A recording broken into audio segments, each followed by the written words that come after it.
Today I'd like to talk about Northern Virginia. Virginia, I think, is the most important state for the Confederacy. It has 13 build points, the most of any state, and 12 of those build points are all fairly close to each other. So that's a lot of production and a lot of victory points for the Union should Virginia fall. Another thing is Virginia holds kind of a emotional power over players, I think. If you lose Virginia as a Southern player, sometimes you feel a little hopeless. You'll throw your hands up in the air and concede. You shouldn't do that. You can win if you lose Virginia. You know, it might be a long shot now, but you can still win. But I've had a lot of games where the Union player got down into Richmond and the Confederate player just decided to call it. So Richmond, Virginia is very important, and Northern Virginia is important for a couple of different reasons. Obviously, the it's the closest proximity that the South has to Northern Territory. They're a few hexes away from invading the North. And for instance, right across the river here, you have, of course, Washington, but you also have Baltimore and Annapolis, which all three are victory cities, objective cities, I guess I should say, but the South can accrue victory points for taking them. So there's a danger that the North has to face of that risk of the South invading the North and potentially ending the game quickly. The other thing is, Northern Virginia is good for the South because it's kind of a bottleneck. It's not nearly as wide as the rest of the state, so it is easier to get the Union player into a back and forth, almost like trench warfare type of combat where there's very little movement. And so for a couple of reasons, it's important for the Northern player to quickly, early in the game, take Northern Virginia away from the South and push the battle down into the interior of the state. Another thing about Northern Virginia, when the game begins, there's a lot that happens. A lot that will ensue is dependent upon who wins initiative on the very first turn, how many action points there are in the very first turn, whether you have special action cards that you can use on the first turn. So there's a lot of variables that can benefit or hurt either player, considering just the roll of the dice. Also, for the Northern player, while you need to be aggressive in Northern Virginia, you also need to be aggressive in West Virginia. I did a video on that. If you're interested, there's a link in the description. So the Northern player has two objectives that they really need to focus on to start the game. So it's if they can get 4 or 5 action points, then it's not a problem, but that's just not how the dice always roll. So let's look at what we have for forces here. Patterson is sitting at Harper's Ferry with 3 strength points. He's in an entrenchment. McDowell is here at Washington, D.C. with 9 strength points. He is in an entrenchment. Of course, there's a point here at Annapolis. And then up here in the corner of the map, there's a strength point all the way up here at Philadelphia. Also in the theater, you have McClellan sitting at Pittsburgh with 3 strength points. He's going to be your main force to go down into West Virginia.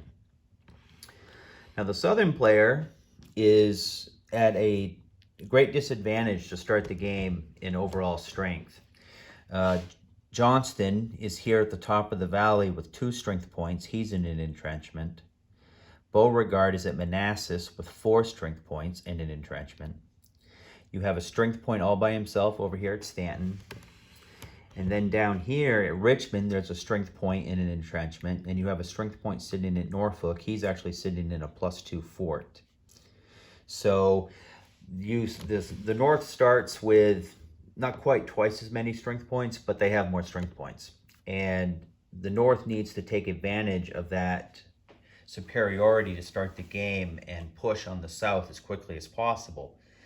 Now, as the turns progress, each reinforcement phase in the east, the North is going to get 6 strength points. In the east, for the Confederate player, that's going to vary because they get their strength points on a formula based upon how many resource points they have and other factors. We'll talk about that in a different video. But basically, they're going to get 5 or 6. So they're not going to fall that much further behind the North, but they need to get in good defensive positions and make sure that the North wastes their superiority on their defenses. So if they can't do that, then they're probably going to lose the northern part of Virginia and then struggle to hold the rest of the state.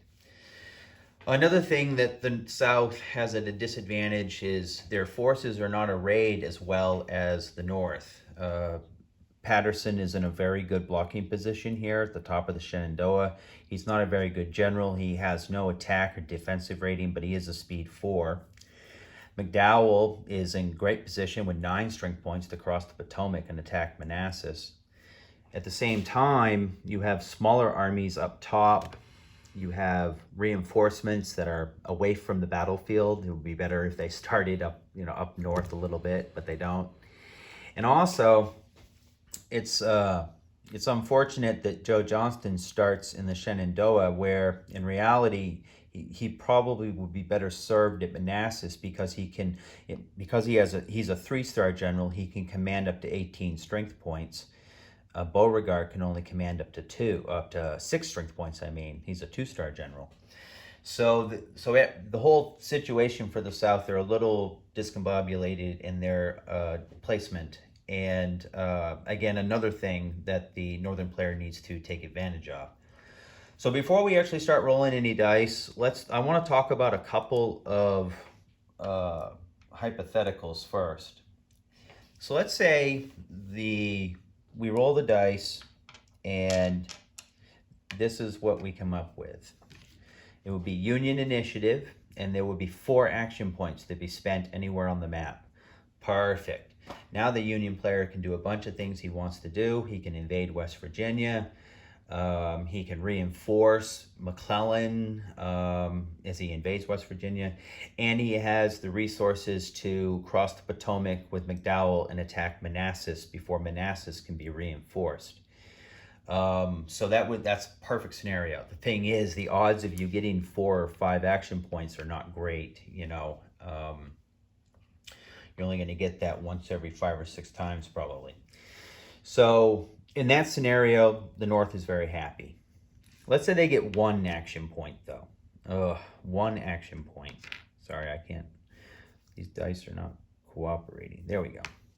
So let's say they get 1 action point and they have initiative. Now they have a big decision to make.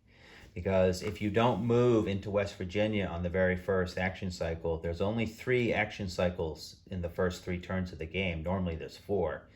But in the first 3 turns, there's only 3 to simulate the military ramp-up that both sides went through at the beginning of the war. Well, anyways, 3 action cycles is just enough to take West Virginia away from the Confederacy. Here's the thing, I did a video on that, and I'm about to contradict myself a little bit in that video. One thing I didn't go into in that video is this. There's one scenario where if you're in this position as the North, you say, well, I'm not going to take West Virginia this turn, and I'll have to leave that till later turns, and that's this scenario. If you have 1 action point, and only 1 action point, and you have an East card or an any card that can give you a +2 in combat, well, in that case, I think it's important for McDowell to cross the Potomac and attack Beauregard before he can be reinforced, using this card to give him a +2 on his attack. If he crosses with all 9 strength points and attacks and has a +2, the math is solidly in his favor to push Beauregard off Manassas. And that's important because if you push him off Manassas, you cut this rail line that runs across the Joe Johnston, and he won't be able to strategically move troops in there later on in the game. So in that scenario, with 1 action point and a card that gives you a +2 in combat, I think you should say, well, I guess I'm not going to take West Virginia on the first turn. I'm going to get McDowell moving. That's the only situation, though. If you don't have the action card, don't do it, because he has a 0 on attack, so he doesn't get a bonus by himself. And if you don't have the bonus by yourself, well, then it's about a 50-50 that you take it away, and I just don't think it's worth the risk. It's a surer bet to move on West Virginia in that situation. Okay, let's talk about if the Confederacy wins initiative. Oh, I forgot to cover one thing. Usually, if a unit is attacked beside you, if a friendly unit is attacked beside you, you can react 1 hex into the square. Well, there's a special case for that where Joe Johnston, if Beauregard is attacked, can actually react 2 hexes down into Manassas to try and support him. He has to roll on the interception table, which means he has to roll a 9 or higher, but he gets to add his +2 defensive rating to that roll, so he needs to roll a 7 or higher to successfully go over there and intercept. I think in this situation, Manassas is so important. Johnston needs to go over there with at least 1 strength point. Remember, he has 2, so he leaves 1 behind and tries to go with a single strength point to reinforce Beauregard. For one thing, he has a higher defensive rating of +2. Beauregard's is a +1. So that's one thing. And if you have 5 strength points instead of 4 strength points, that pushes you up 1 column on the CRT. And that actually evens the math back out. So now it's actually just a 50-50 or so. I don't know the exact math, but it's something like that. Well, so it sucks because you were at risk of Patterson attacking and moving on Strasburg. But it's still more important to hold Manassas for reasons that will become apparent probably as we play this out a little bit. Now let's talk about what you do if the Confederacy has initiative. Say the Confederacy has 1 action point to spend in the theater. Well, the first thing I would do is I would have Johnston march over to Beauregard with 1 strength point and reinforce him, because you want to make sure that McDowell, you want to give yourself a chance to stay at Manassas and not lose that. It's an important hex. If you have more than 1 action point, you can be clever with it where, let's say you have 2, you can have Johnston go to Beauregard and then have Beauregard with 1 strength point go to Johnston's position. If you have enough action points, you can use rail movement to move some strength points up to the front, which is a bit of an ouchie here at Richmond, because if you don't maintain entrenchments at the end of your action cycle, or any action cycle, they go away, so you're going to lose those entrenchments at Richmond. But it's more important to have these strength points up at Manassas. Ideally, you would move 1 to out here outside of Strasburg and 1 to Manassas to bulk them up. I guess what I'm getting at is there's a lot of variables that really depend upon that very first roll of the dice, and it can make the difference between a strident and successful campaign by the North down into Virginia and an absolute standstill where the 2 armies, 3-4 armies just pound on each other and there's really no movement. Well, what we're going to do is we're going to give the hold on a second. We're going to give both sides an East card to start the game, just so that's a little more interesting. And we're going to roll the dice and see what we have for initiative, and we're going to play it out from there, and we'll continue to talk about the different possibilities as we go along. Okay, well, this is good for the Confederacy. So the Confederacy has initiative, and they have 4 action points that can be spent anywhere on the map. Well, as I discussed, what I'm going to do is I'm going to spend 1 action, and I'm going to have Joe Johnston march over to Beauregard with 1 strength point. And then I'm going to have Beauregard, I'm going to have them switch places basically. And they're going to end up with the same forces, but you can just transfer 2-star generals, but you can't transfer 3-star generals, so you have to march him over there with a strength point.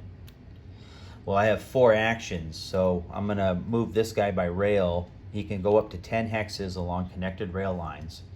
And let me move it just a little bit. See, the rail line goes right along there. Well, he's going to move to Beauregard's position and reinforce him. And this one down here at Richmond, we're going to lose the entrenchment. And he's going to move up to Joe Johnston's position and give him 5 strength points. So we've consolidated our forces. We've got the better defensive position here at Manassas with the more troops, but we're not giving up the Shenandoah Valley either. We're facing off, remember Patterson has 3, now we have 3, so we're facing off with him.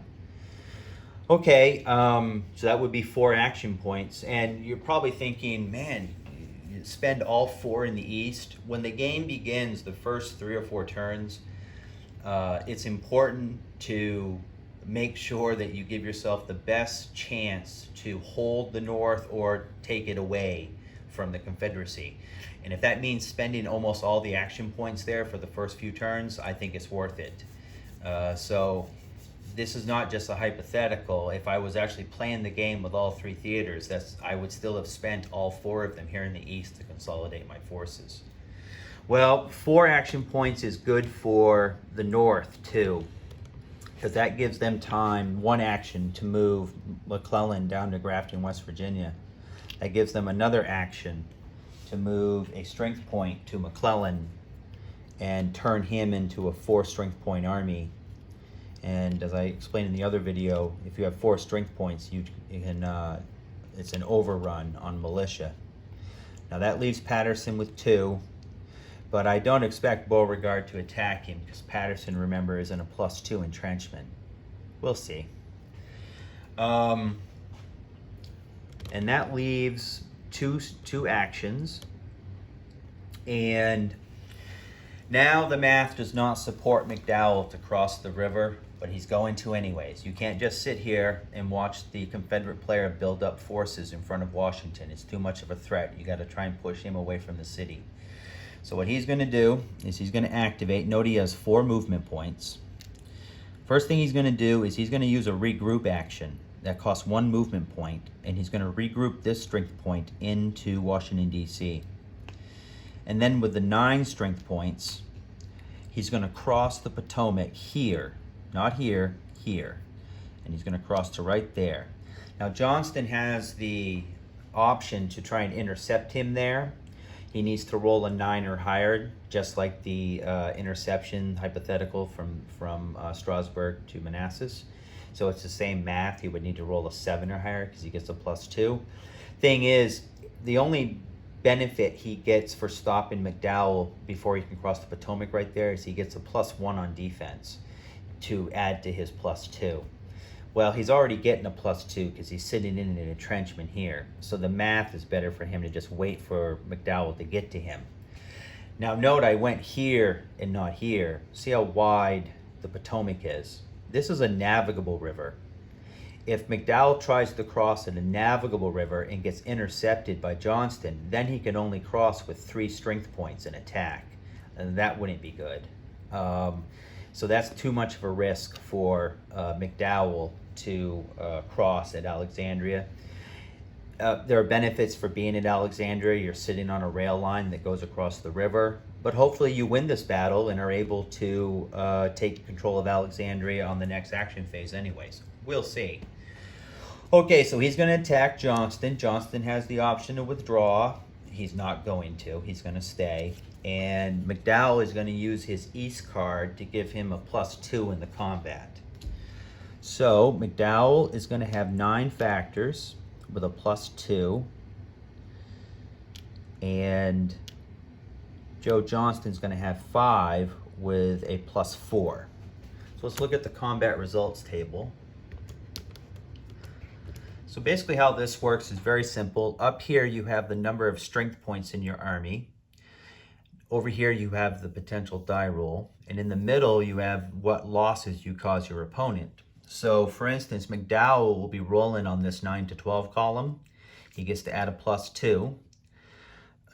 Johnston will be rolling on this 5 to 6 column with a +4. Now note, McDowell gets to roll 2 d6s, Johnston gets to roll 1 d6. So let's see what we come up with. Oh, pretty good for both of them. Okay, so McDowell has an 8, but that's really a 10. And a 10 is 2 losses to the Confederates. But Johnston has a 6, so you can't even see these dice. I'm sorry. So 8 plus 2 is 10. 6 plus 4 is 10, but note the chart only goes up to 8. So they both cause each other 2 losses, and it's a tied battle. So they both take 2 losses.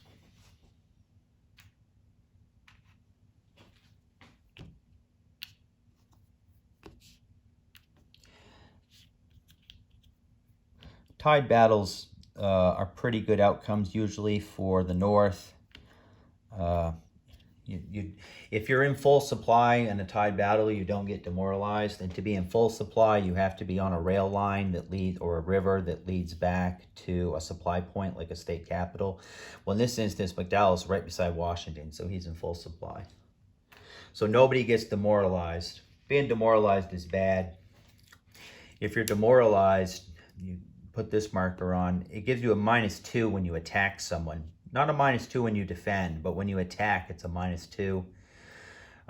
If you're demoralized and you get demoralized again in a battle, you lose an extra strength point. And if you're out of supply and demoralized, when you make your attrition check, you have to add 2 to that die roll. So it makes it more likely that you'll lose strength points to attrition. Being demoralized is a bad thing. So good for both of them that they're not demoralized. Okay, so that was 3 actions, and there's a 4th action left. So what I'm going to do is I'm going to spend all 4 in this theater. This guy up here at Philadelphia, I'm going to rail him 1, 2, 3, 4, 5, 6. I'm going to rail him down to Washington, D.C. Now, before we move forward, I want to talk about a couple of things. Remember I said Johnston has that option of trying to intercept 2 hexes? Well, the Northern player has an option to start the game too. He starts with 9 strength points in Washington, D.C. If he wants to, or she wants to, I guess, they can start with a strength point across the river at Alexandria and 8 at Washington. There's benefits to that. If they win initiative, they can just cross at Alexandria and attack, which is handy. Let's say they lose initiative and Johnston attacks the strength point. Well, you can try to react into that hex, because it's if you're beside a battle, you can react into the hex, and you get a +2 for reacting into a current battle. So in this situation, he'd have to roll a 6 or higher because he gets a +1 for his defense. So that, the math is pretty good that he'd be able to intercept. Here's the thing, I don't do that, and I'll show you why. And you also might be wondering why I only left 2 guys in Washington, D.C. Actually, at first, I only left 1, remember, before I railed that guy up there. Well, here's the thing. When I cross here, if Johnston, let's say he tries to go around me to Washington, D.C. with his army. When he goes there, I get to try and intercept him. And I get to add 1 to my die roll, so I would need an 8 or higher. Let's say I miss, and Johnston gets to this hex and attacks Washington. Well, remember I said he can only cross that river right there with 3 strength points. So 1, even if he gets across and I don't intercept him again, he might not win the battle. But when he attacks Washington, I get to try and intercept again into that hex. And this time it'd be a +3 to my die roll. 2 for intercepting into a battle and 1 for my defensive rating. So I would need to roll a 6 or higher. So basically, I would need to roll an 8 or higher here, or a 6 or higher. Well, you know what? I'm sorry. I'm forgetting something. When you intercept or avoid across the river, you have to -1 from that. So actually, you would need to roll a 7 or higher. The bottom line is this. I get multiple chances to try and stop Johnston. And even if I don't stop him, he's not a sure thing to win the battle, because the strength point here gets that +2 on this for the entrenchment. If I had gone here, well, when Johnston tries to invade Washington, if he goes this way, because the river's narrow, he can cross with his whole army. So it increases the odds that he's able to take Washington away from me. So this hex right here, I think, is kind of the sweet spot to be in while you're attacking Manassas. Now, this is the thing, though. Don't forget to leave a strength point in Washington. You have to do that. Because if there's no strength point there, well, then there's no battle, and he just walks right in and you're very unlikely to intercept him. You'd have to roll a 9 or higher. So you got to leave a strength point behind for that to work. So anyways, that was the first action cycle. There were 3 in the turn, remember. Let's roll the dice and see what we come up with this time. Oh my goodness, look at these. These are huge margins. So that's a Union initiative with a +5, 5 action points. One thing I forgot to talk about is when you have 4 or 5 action points, I don't know how to word that. Anyways, when you have 4 or 5 action points, that kicks into effect this thing called On to Richmond. You have, as the northern player, you have to attack a army in Virginia or take control of a resource hex in Virginia. It represents the political pressure that was on the North to attack. Well, that's what we have here, of course. We have On to Richmond. Kind of irrelevant. I'm going to attack him anyways. And, but we got 5, so the first thing I would do is take control of Grafton over here in West Virginia and move towards Charleston. Not pertinent to what we're talking about, but that's what I would do. And then I would attack Johnston again. And this time, I don't have a card to spend on it, but I would be a 7 with no modifier, and Johnston would be a 3 + 4. So now the odds are much greater in my favor to actually win this thing. Let's see how it goes. Okay, so McDowell rolls 2 dice, Johnston rolls 1.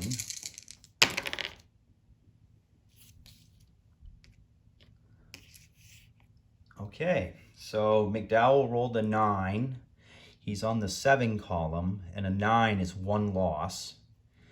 Johnston rolled a 5, which becomes a 9 on the 3 column, which is 1 loss. Now note both of these have an asterisk beside them. These asterisks in diamonds are used to break ties. An asterisk trumps a diamond, and a diamond trumps a loss without either. Or if you look over here on this chart, it's possible to have no losses but have asterisks and diamonds to break up ties. Well, we have another tied battle though. Both sides loses 1 strength point, and I would call again another success for the Union. Every time you can whittle down the Confederate forces, that's a good thing.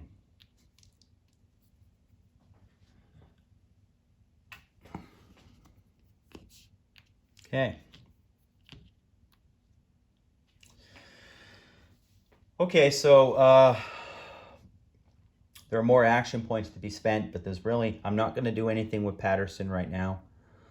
I've only got 2 strength points, so I would spend those action points elsewhere on the map, I guess, hypothetically. Well, now the Confederacy's in a bit of a spot. They've only got 1 here, and they've got 3 here. Well, here's the thing. I don't think Patterson is going to attack me. I really don't. I think I can afford to send some strength points from Beauregard over to Johnston. So that's what I'm going to do. I'm going to send 2 strength points by rail over to Johnston and just stay here outside of Strasburg with 1 strength point. A little risky, but let's hope it works. I want to hold on to Manassas more than Strasburg right now. So that's going to leave 3 strength points there. Now, one risk I'm running is this. McDowell crossed the river and attacked. I think that's the smartest thing for him to do. There's another thing he can do. He can march all the way around here and attack whatever force is at the top of the Shenandoah Valley. Of course, he has to leave strength points behind in Washington to protect it from the army at Manassas, so he can't go there with a whole 9. He really should probably only go there with 3 or 4 and leave the bulk of the army behind in Washington in that scenario. Well, actually, McDowell can kind of do that right now if he wants to. There's only 1 there, so he could march around and hit him. I'm not going to do that. I'm going to keep pounding away on Manassas You know, we've got the numerical advantage there, so we're going to take advantage of it. So anyways, there's a risk in drawing these forces over here, but you have to ask yourself, which would you rather hold on to? This here, right in front of Washington, D.C., or the top of the Shenandoah? I think this is more important. Okay, so that is the end of the second action cycle. Oh, and of course, the Confederacy has more action points, but not really anything else to do in the theater, so we would just spend them elsewhere. So let's roll for the third and final action cycle. Well, finally, we have a sane result. Confederate initiative with 1 action point.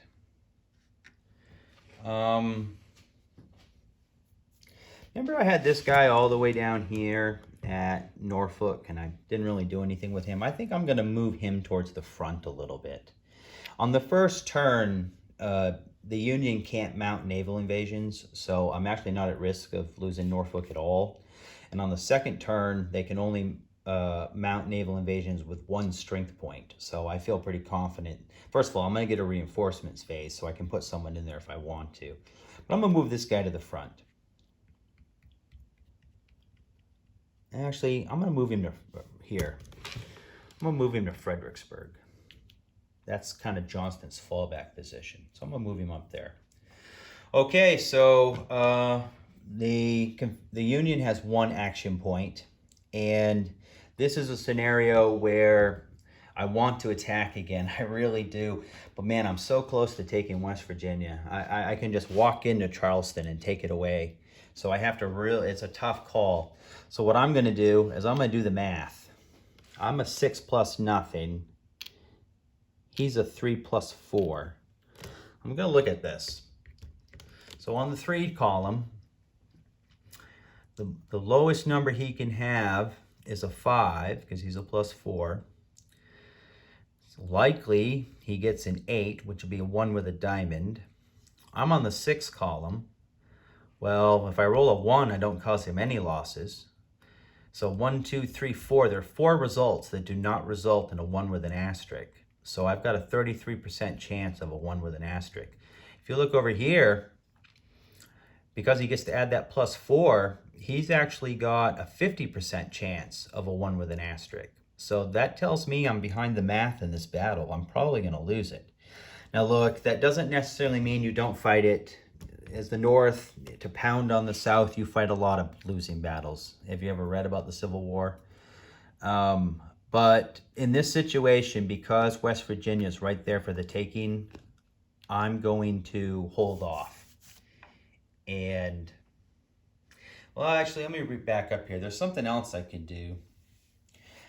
In the reinforcement phase, I'm going to want to move reinforcements here to McDowell, but he's not on the rail line. I don't control this town here, and besides, Johnston's zone of influence goes into the hex. So he could move here, and Johnston almost certainly won't try to intercept him, so he could be strategically. So he has a couple of different things he could do.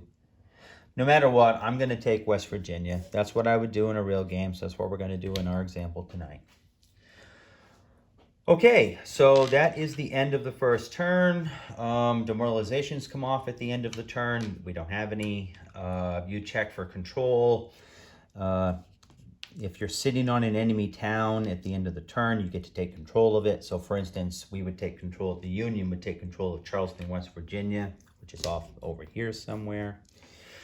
And then you check for automatic victory. The Union is on a set schedule of victory points that they have to maintain to win the game. If they fall too far behind, if they fall 12 victory points behind their schedule, they lose. Now, if they get 12 ahead, they win too. But at the end of this turn, the Union is supposed to have 2 victory points, and we actually have 4. 1 for Harper's Ferry, then 3 victory points for West Virginia. So we're 2 ahead of schedule, so that's a good place to be. Okay, in the administrative phase of the second turn, the first thing we do is reinforcements. And the Union, like I said, gets 6 strength points in the east. We're just going to put them right there at Washington, D.C. The Union gets to draw a special action card. Normally you draw 2 special action cards, but for the first 3 turns you only draw 1. Well, they drew another East card, part of that naval military ramp-up that they simulate. The other thing the Union gets to do is they get to place or upgrade one fort. These are forts. They work like an entrenchment. They give you a +2 on defense, but if you defend in a fort in a battle and don't lose the battle, you get the -1 off your losses, so that's handy. And the other nice thing about forts is they can be upgraded.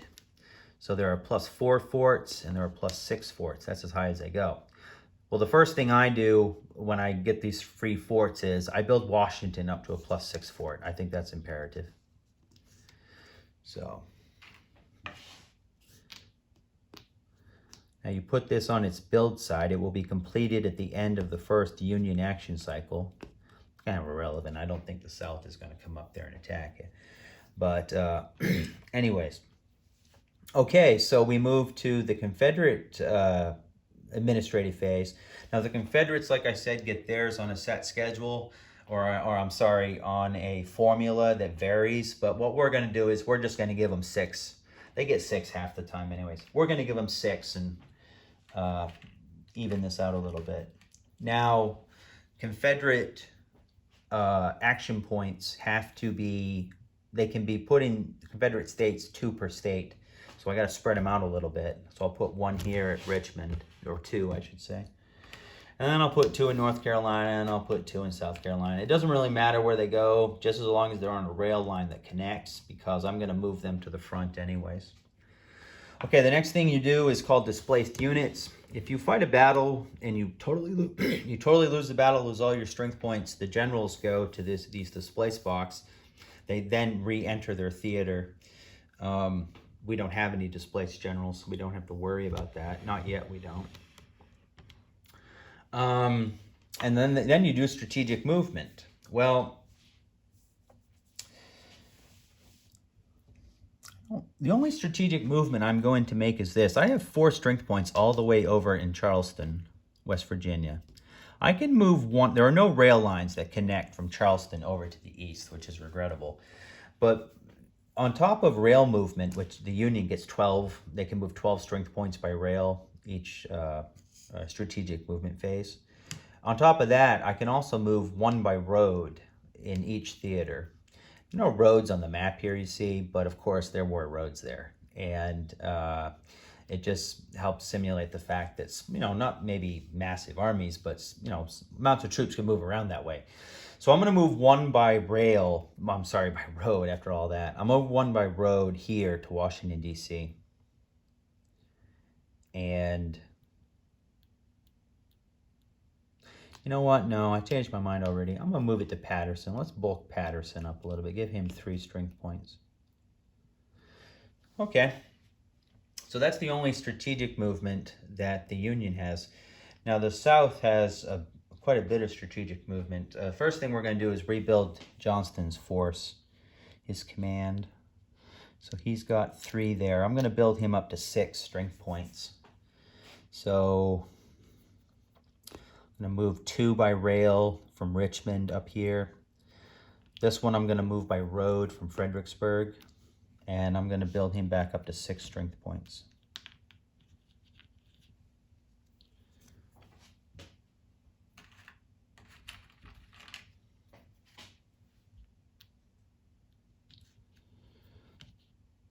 See if he can hold on there a little bit longer.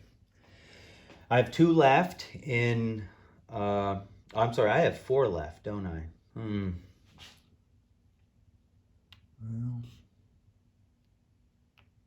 you know what I'm going to do? I'm going to move 1 of them over here to Norfolk. Remember, I took a guy out of there, so I want to reinforce Norfolk. And then I'm going to move 3 of them up here to Beauregard and give him 4 strength points. The South can move up to 7 strength points by rail.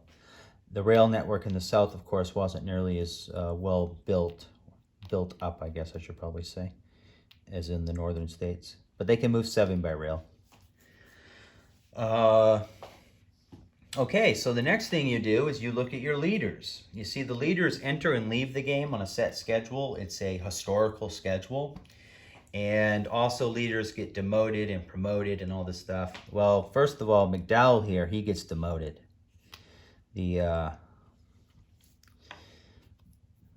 he didn't do very good at Manassas, so he gets demoted to a 2-star general, which kind of stinks.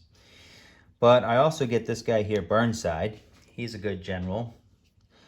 He's kind of faceless. My counter's a little worn out. We've played this game a lot in my gaming group. He's a +1/+1, speed 4. Also, I get to promote McClellan to a 3-star general. Whoop-de-doo. McClellan has a good defensive rating at +2, but that red box around his 3 movement means that he's a cautious general, which means to activate him, I have to spend 2 action points, or I can also spend a special action card to activate him, but no matter what, it's pretty expensive to get him going. Okay, what I'm going to do is I'm going to put Burnside here across the Potomac with those troops. I'm going to put McClellan at Washington. And on top of placing generals, you can transfer up to 2 1- and 2-star generals. So I'm going to transfer McDowell over here to Harper's Ferry.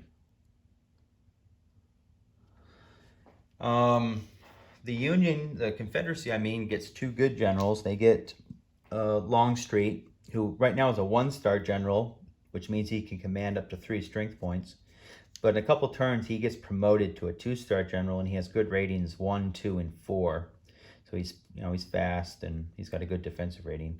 And they get Jeb Stuart, who's an excellent cavalry general. He's a 2-2-4. Note that his combat rating is in parentheses. That means that when he's acting independently, he gets to use the full combat rating +2 on attack and defense. If he's part of a command, if he's a subordinate, then he has to half that number. So he'd be +1/+1. One other thing about cavalry generals, with few exceptions, most cavalry generals can only command up to 1 strength point at a time. And that's important because old Jeb Stuart's going to come over here, get in the Shenandoah, and prepare for some raids up into Northern Territory. Hopefully, we'll see. Okay, so after that, we start the action cycle, and let's see how many points we get. Big point numbers for the Confederacy, for both sides, I should say, which is good for the Union. So a difference of 4 with Confederate initiative. Oh man, that's not really a lot for the Confederacy to do on this front. They've built themselves up as best they can. I guess I could send Jeb Stuart, and that's what I'm going to do. I'm going to send Jeb Stuart on a raid. So I'm going to give him 1 strength point.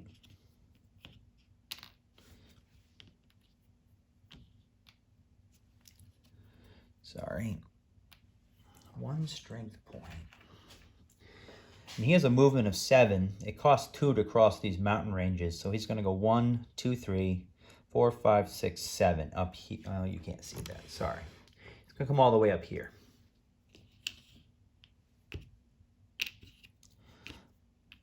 Now, the other 3 action points I would hypothetically spend elsewhere on the map.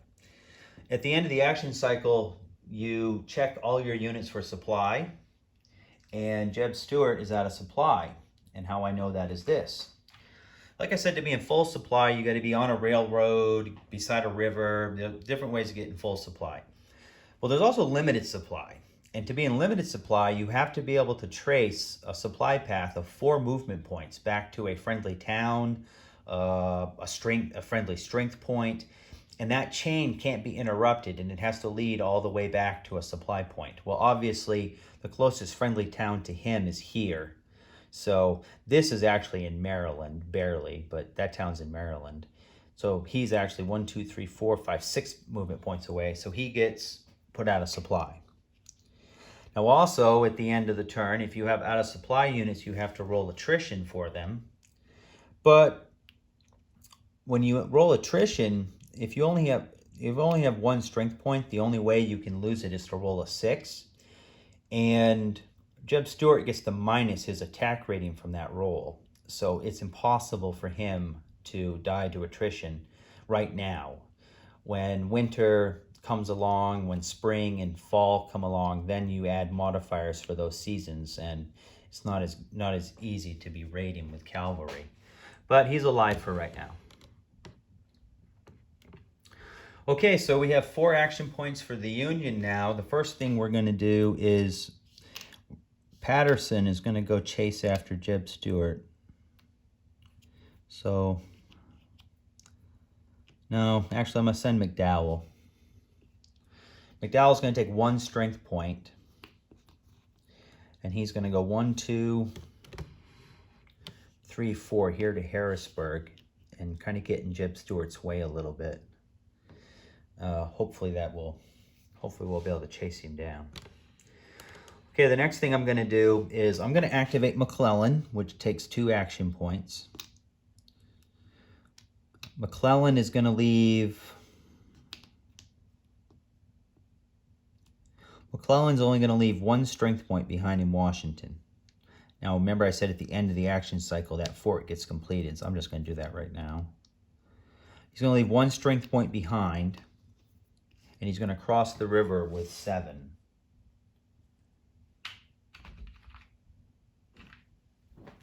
He's in the same position there where he has a very good chance of intercepting should Johnston try to invade Washington, so I feel comfortable leaving the 1 strength point behind for now. Of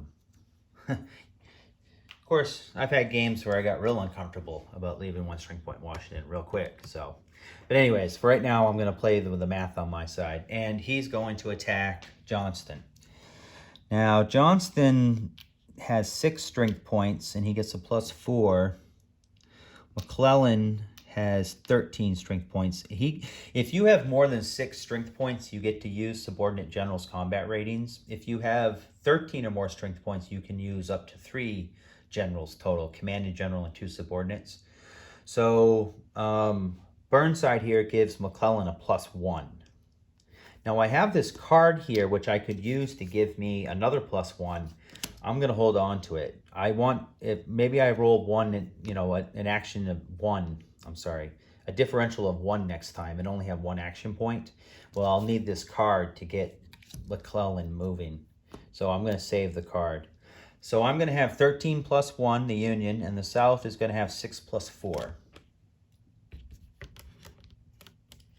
So McClellan will roll 3 dice. The South will roll 1. This is a good roll for the Union. Okay, so Beauregard has a 2, which becomes a 6, which is a 1 with an asterisk. And McClellan has a 12, which becomes a 13, which is 2. So McClellan wins the battle. Johnston loses 2 strength points. McClellan loses 1.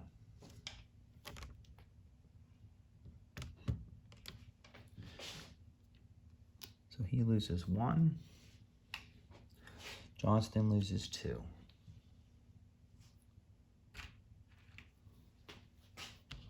Now Johnston, because, I got the wrong counter, sorry. Because he lost the battle, he has to retreat 2 hexes and get demoralized.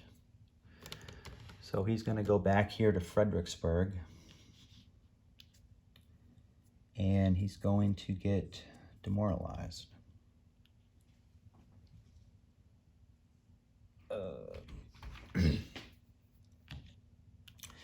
And McClellan takes the hex and the entrenchment goes away.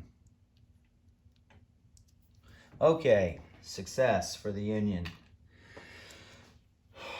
Now that seemed really easy. It took less than 2 turns to get it done. It's not always going to be that easy. You don't always roll 12s and your opponent roll 2s. So a lot of times, like I said, it devolves into a real back and forth fist fight right there at Manassas, and it can go on for a while. But in this scenario, it's worked out for the Union. They've kind of crossed the first hurdle, and that's very important because we'll move to the Confederate action cycle with their 4 actions now. See, this is the thing. I don't have many forces here. Oh, wait a minute. The Confederates went first, didn't they? Again, everything is working out for the Union right now. So we'll move to the 2nd action cycle, and we will see how many action points we get. The Confederacy kind of needs to win initiative right here, I think. and it's a tie. So both sides get another special action card. They drew a West and a Trans-Mississippi card, useless to our example. Let's see what they... Oh, okay. So the Confederacy gets initiative with a difference of 4. It seems like we've had a difference of 4, 3, or 5 like every single time. That doesn't happen very often. That's very, very fortunate for McClellan and the Union. But we have 5, a difference of 4. And Confederate initiative. Okay, well the first thing I'm going to do is this. I'm going to undemoralize. I can spend an action point to remove that demoralization. I'm going to take that off. Remember I said if you get demoralized again, you lose an extra strength point, so you don't want to have that on you. Now after you undemoralize troops, rally them, you can't do anything else with them. You can't attack, you can't move, so that stinks. But I'm going to undemoralize him.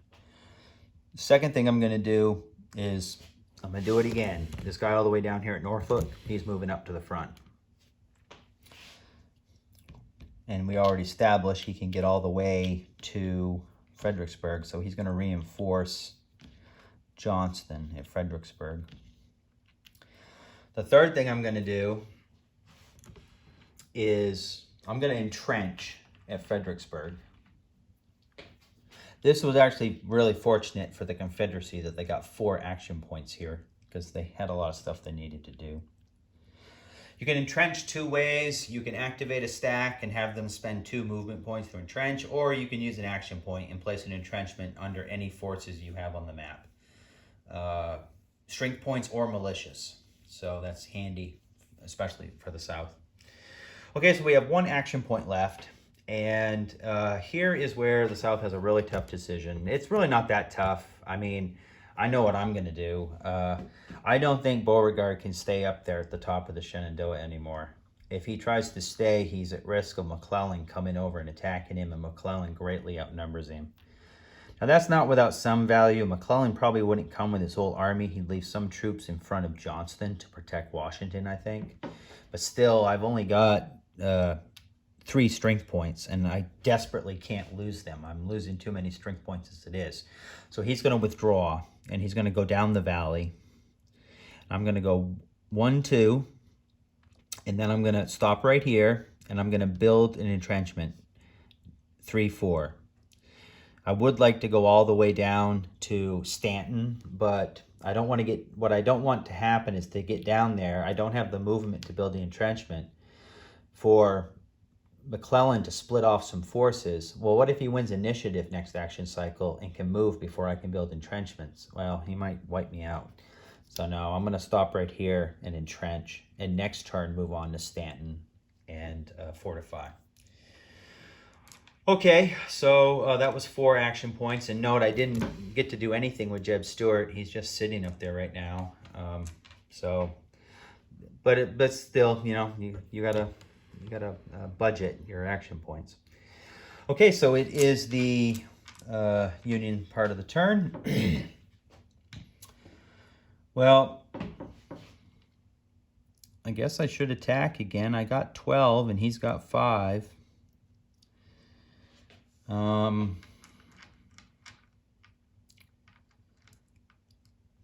Yeah. Only thing I'm hesitant about is what I was talking about. It might make more sense for me to send Burnside. I got Burnside in there, don't forget. It might make more sense for me to send him over this way because Patterson's useless, 004, and he's only got 2 strength points. So I could send Burnside this way with 6 strength points and attack, or I could move forward with pretty much the whole army and attack.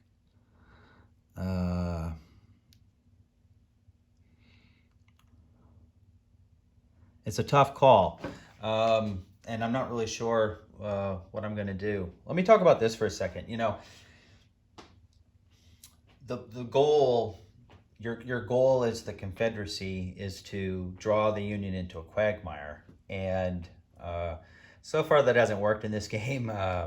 We haven't won any of the battles, so But at the same time, the strategy I think is sound in trying to stay at the top of Northern Virginia as long as possible. Every turn that you keep the North up there is a turn they're not down around Richmond. And you'll get to build your entrenchments, get to build forts and stuff like this south of your positions at like Lynchburg and Richmond. And hopefully over time, over the next turn or so, as you fall back towards the middle of the state, you'll be in a much better defensive position with fortifications and things like that to hold on and wait till you can rebuild your armies, and then maybe you can get aggressive and go on the offensive against the North. But right now, you're just on the defensive and you're trying to hold ground, as much ground as you can without getting cut off and completely destroyed. Well, I am going to have Burnside go over there, I think. He's only got 3 strength points. So I'd outnumber him 2-1 if I sent 6 over there. It's just the only thing I'm hesitating on really is this. When you have this differential, boy, you want to attack with McClellan really bad. But the Shenandoah is so important because if you can drive Confederate troops out of the Shenandoah, get down here to Stanton, well, you're on the flank of troops at Fredericksburg. These troops almost always will have to withdraw back down towards Richmond. You don't even have to attack them. They're probably just going to move and get out of there. So that's what I'm going to do. I'm going to have Burnside go on the attack. Also, too, like I said, I got to leave forces in front of Washington. So McClellan will stay there with 6 strength points. And Burnside's going to go 1, 2, 3 and attack. This is where Beauregard might decide to withdraw. But if you try to withdraw and fail, you have to lose your entrenchments. So it's a tough call. And he would withdraw on an 8 or higher, so the math is a little bit against him. I think I'm going to stay.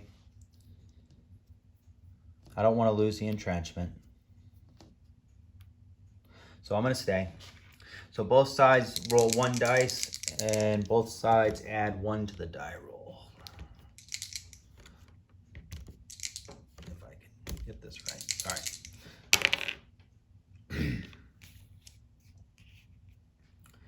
So, what did he has 3 strength points. He rolled a 6 plus 3 is a 1 with an asterisk. But he has 6 strength points, and he rolled a plus. It's a tied battle. They both have a 1 with an asterisk.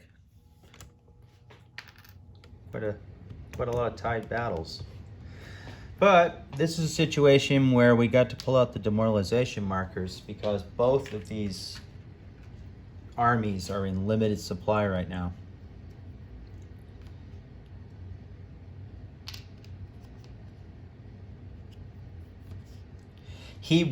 Burnside would be in full supply if we had control of Alexandria by that rail line, but we never did take control of it. Which, a reminder, it's important to take control of these Confederate towns as you move along for that very reason. But yeah, we were in a hurry, so we didn't bother to. Actually, what I'm thinking about right now is, remember we had 4 action points? What I should have done, I didn't think of it, but what I should have done is had McClellan go back here, take control of it, and then move back here, and then have Burnside move off so that he was in full supply. Oh well, I forgot to.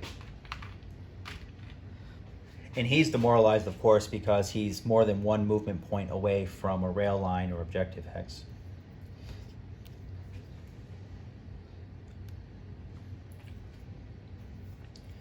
Okay, so that's the end of the, I guess I have, I actually have 3 actions left. Well,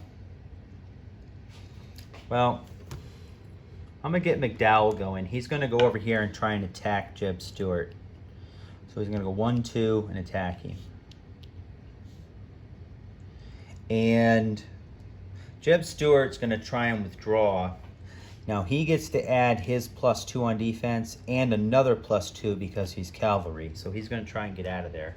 He rolled 2 dice and he's got to roll a 9 or higher. And he got it. He rolled a 6 plus 4 is 10. So he successfully withdraws back down the valley. And you know what? I'm going to attack him one more time. I have the after an enemy force withdraws from you, you get to keep moving if you have movement points. I have movement points, so I'm going to attack him one more time, and he's going to try to withdraw again. Though this time he gets what is called momentum, which is another +2. So he's adding 6 to his die roll. So he's, yeah, he made it. He rolled an 8. So he goes one more, and McDowell continues to chase him. Okay, so now we move to the third and final action phase. And let's see who has initiative.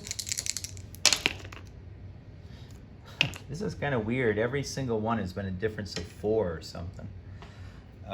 3, 4, or 5. So Union initiative with 4 action points to be spent anywhere on the map.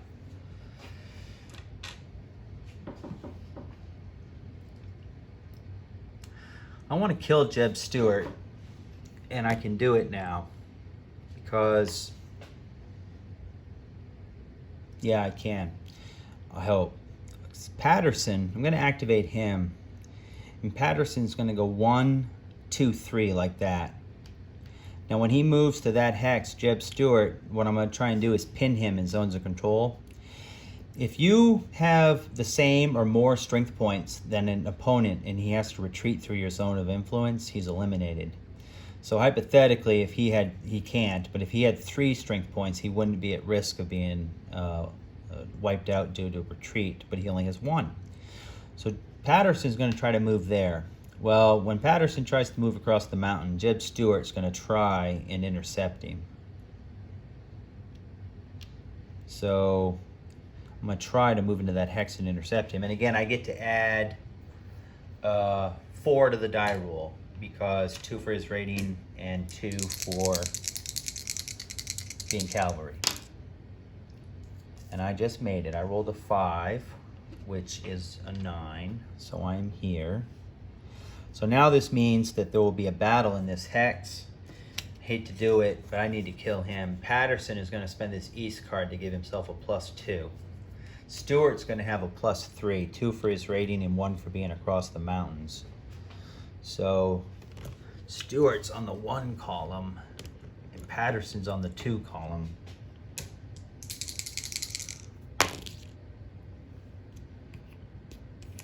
Neither of them rolled very well. Stuart gets a +3, which is a 4, which is an asterisk result. Patterson gets a +2, which is a 4, which is, it's a tied battle, asterisk result. So they both, I think every battle but one has been tied. That doesn't usually happen. There's a lot of ties, but this is a little ridiculous.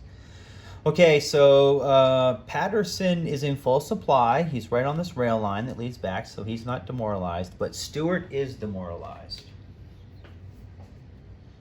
because he is out of supply. Okay, so that was 1 action point. And he is going to go back down to Stanton. Oh, wait a minute. It's Union initiative. I'm sorry. Union initiative. Well, I'm going to activate McDowell and attack Stuart. Now, you know what? I just did something wrong. I gotta back up a second here. Hold on. I just thought of something. When you're out of supply, you get shifted to the left on the combat results table when you're on defense. So Stuart actually was on the 0 column. He rolled a 2 plus, he rolled a 1 plus 3 is 4. So he actually lost that battle. Doesn't matter, it's the same result. He would get demoralized. Yeah. So it's the same result. Though I'm thinking about where Stuart should be because he has to retreat back to the hex he came from. So actually Stuart has to go here. Oh, he's in trouble now. And Patterson takes the hex. So now he is pinned and McDowell's going to attack him. He can't try to withdraw. as we discussed. So he has to hold it out. And this time he's on the 0 column plus 2. McDowell's on the 1 column plus nothing.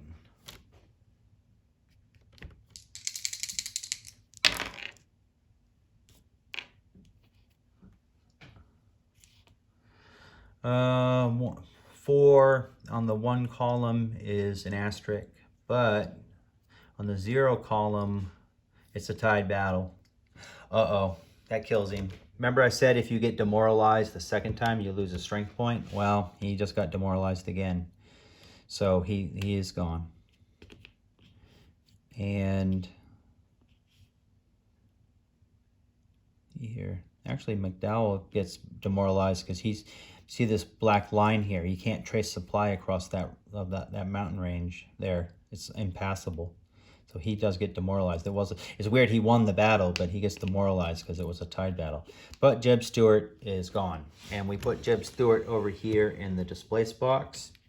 We put him on this side because next turn in the displace units phase, we're going to flip him over and he has to sit out that whole turn. So the South loses Jeb Stuart for quite a while.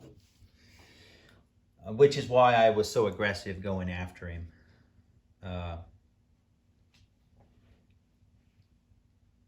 Get him out of the picture for a while.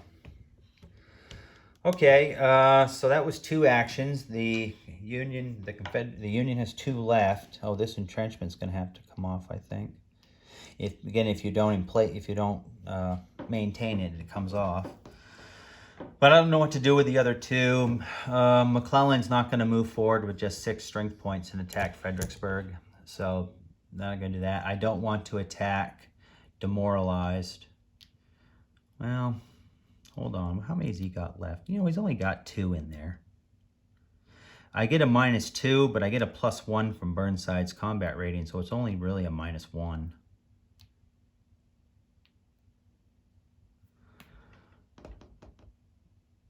Nah, I won't attack. If it's a tied battle and I get demoralized again, I'll lose. Burnside will lose a strength point. He could lose 2 strength points, so I'm going to hold off. Okay, so now it is the Confederate part of the turn, and I would like to remove his demoralization, but remember it's the 3rd action cycle, and at the end of the turn they come off automatically, so I don't need to remove it. Well, he's going to move down the valley, 3-4, and build an entrenchment at Stanton. And I would spend the rest of the action points elsewhere. He's already entrenched here, so I don't really need to build him up. Okay, we've gone for a long time on this video. I'm going to bring it to a conclusion here. The bottom line is this. All the South can do is keep in front of the northern player and impede him as he moves down into Virginia. Now, the northern player had fortuitous dice in this game because they kept rolling all of those 3, 4, and 5 action points. So they were able to do multiple things, get McClellan moving because he cost 2 action points. That doesn't always happen. In fact, we didn't have a difference of 1, I think, once. I'm not sure. That doesn't happen very often. So this was kind of the best case scenario for the North. And, you know, if you think about it, the South they haven't lost Virginia. I mean, they're in a defensive line. They're going to get reinforcements, so they're going to get to reinforce their armies. It's going to be difficult for the Union to reinforce as they get further down into the state. So, so the South isn't in that bad of a situation. The bottom line is this: keep yourself in front of the Union and try to slow them down. And if you're the Union, you got to attack them, attack them, attack them. Be leery of the cavalry. Don't let them come up in here and take Washington or something, or any of these cities. You got to chase them down. So you got to. It's like having flies flying around your head. There's a lot of stuff you got to get done. Anyways, I think next I'm going to do a video on the Trans-Mississippi, and I hope you join me for that. Oh, I wanted to say in the description there's a couple of links to U.S. Civil War videos. One of them is a couple years old, but they're good videos about the game. One's a playthrough, one is like an overview. If you're interested, check them out. And anyways, I'll see you next time. Thank you.